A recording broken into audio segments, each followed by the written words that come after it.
इसकी रूपरेखा अलग रहेगी। तो वो क्या रहेगा, या अखंड भी रहेगा और खंडित भी रहेगा। अब कहोगे बाबा ये कैसे, आपको बताता हूँ। 13 दिन तक चलेगा और जिले में एक ही जगह होगा। पूरे जिला के लोग इकट्ठा होकर के साधना वहाँ करेंगे। साधना में इनकी रुचि है वहाँ पर आएंगे, पहुँचेंगे। और जो साधना नहीं करते हैं उनको जब आप समझाओगे, ध्यान से हमारी बातों को इधर आप सुन लोगे 3 दिन में, और यह समझ में आ जाएगा कि साधना करने से ही तकलीफें जाएंगी, कर्म कटेंगे। तो बहुत से लोगों की इच्छा हो जाएगी साधना करने आने के लिए, साधना करने के लिए आने के लिए इच्छा हो जाएगी। तो एक जगह पर पूरे जिला का जितने भी सत्संगी हैं, नामदानी हैं, साधक साधना करना चाहते हो वहीं जाएंगे, उसी जगह पर पहुंचेंगे। अब ये साधना कैसे होगी? सुबह 4 बजे प्रार्थना, एक प्रार्थना होगी और उसके बाद सुमिरन करके और ध्यान भजन किया जाएगा। कम से कम प्रत्येक नामदानी को 1 घंटा बैठना तो रहेगा ही रहेगा। और ये साधना कब तक चलेगी? जो अखंड रहेगी, खंडित नहीं होगी। कोई न कोई वहाँ बैठा साधना करता ही रहेगा। यह रात को 10 बजे तक चलेगी और उसके बाद में आपके सब लोग प्रार्थना खत्म हो जाएगी, एक प्रार्थना बोली जाएगी, आरती बोली जाएगी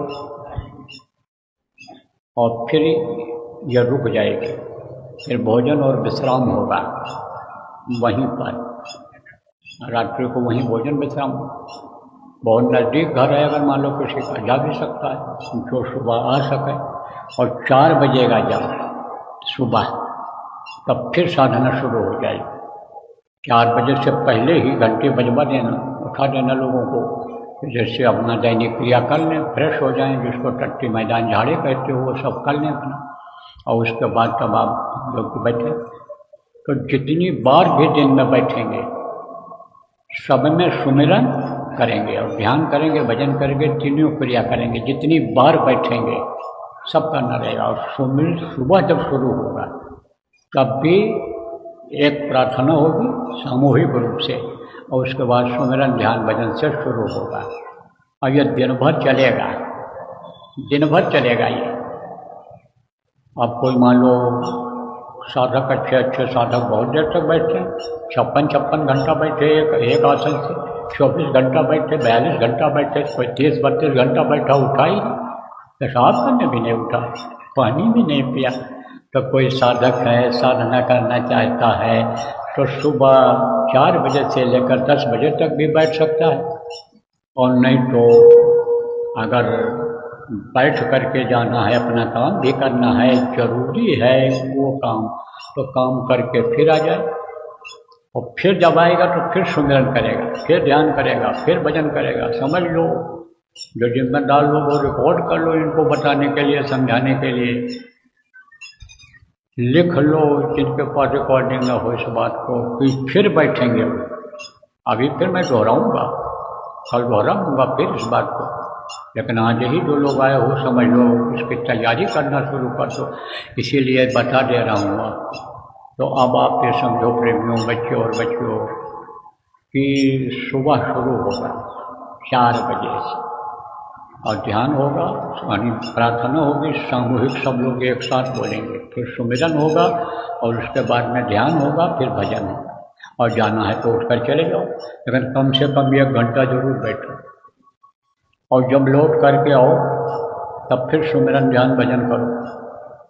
और कम से कम, ज़्यादा से ज़्यादा तो चाहे पूरा दिन बैठे रहो, लेकिन कम से कम 5 घंटा तो सुबह 4 बजे से लेकर के और शाम को रात को 8 बजे तक कम से कम आप समझो कि 5 घंटा तो बैठना ही बैठना है। खंडों में चाहिए कहीं 1 घंटा बैठो, आप उससे ज़्यादा से ज़्यादा बैठो। तो कहते हैं, कहा जाता है जितना ही गुड़ डालोगे उतना ही मीठा होगा, शरबत उतना ही मीठा होगा, खीर उतनी ही खीर उतनी मीठी होगी। जितना गुड़ डालोगे, जितनी चीनी डालोगे, जितना ही मेहनत करोगे उतनी ही मिठास मिलेगी, आनंद मिलेगा, शांति मिलेगी, सुख मिलेगा। तो जब भी बैठना है तो सुमिरन ध्यान भजन तीनों करना है। और सुबह से चालू होगा, रात को 10 बजे तक चलेगा। फिर एक आरती बोली जाएगी सामूहिक रूप से।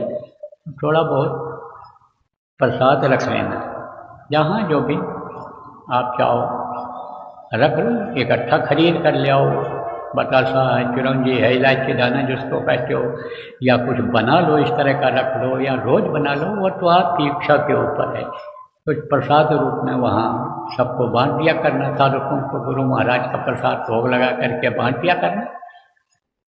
फिर उसके बाद भोजन करो, आराम करो, सुबह फिर उठ जाओ, फिर बैठो। दिन में भी आराम कर सकते हो, कोई मना नहीं है, लेकिन ज़्यादा से ज़्यादा देर तक साधना करने का रहेगा।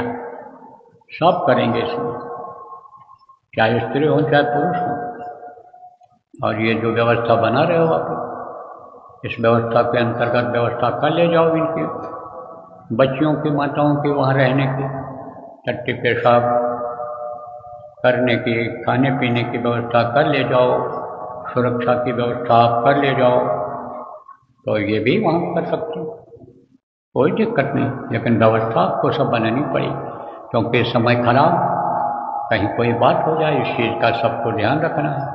एरिया के हिसाब से, क्षेत्र के हिसाब से, जगह के हिसाब से, मौसम को देखते हुए ये निर्णय आप जिला वालों को लेना है कि हमको उनको बुलाना है कि नहीं बुलाना है, रात को रोकना है कि नहीं रोकना है। जो दूर से आना चाहती हैं, यह सब आपको निर्णय लेना है।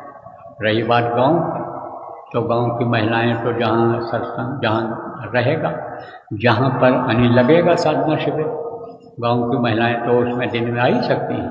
दिन में आऊँ, शाम को अंधेरा होने से पहले चली जाए, वो तो बैठ सकती हैं, कोई दिक्कत नहीं है। जैसे पहले आपकी व्यवस्था थी, निगरानी करने वाले रहेंगे, सुरक्षा वाले रहेंगे, सेवादार रहेंगे, भोजन बनाने वाले रहेंगे, उसी में से भोजन बनाने की ड्यूटी ले लेते थे लोग। क्यों? क्योंकि कहते थे कुछ सेवा का भी लाभ मिल जाए। सेवा से भी तो बहुत कर्म करते हैं, भजन से, सेवा से कर्म करते हैं। तो यह सारी व्यवस्था आपको बनानी है।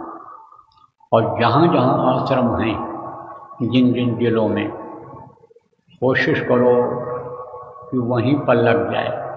अगर जगह है, व्यवस्था आप बना सकते हो तो वहीं पर बना लो, जहाँ जगह मिल जाए आपको।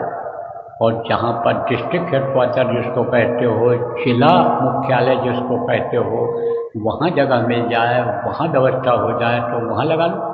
और नहीं तो जिले में जहाँ भी जगह मिल जाए, बरसात को देखते हुए, आवागमन के साधन को देखते हुए, कि कोई अगर अपनी गाड़ी से आना चाहे, बाइक से आना चाहे, या सरकारी सवारी से आना चाहे, प्राइवेट सवारी से आना चाहे, तो पहुंच सके, ऐसी जगह को आप लोग खोज लो।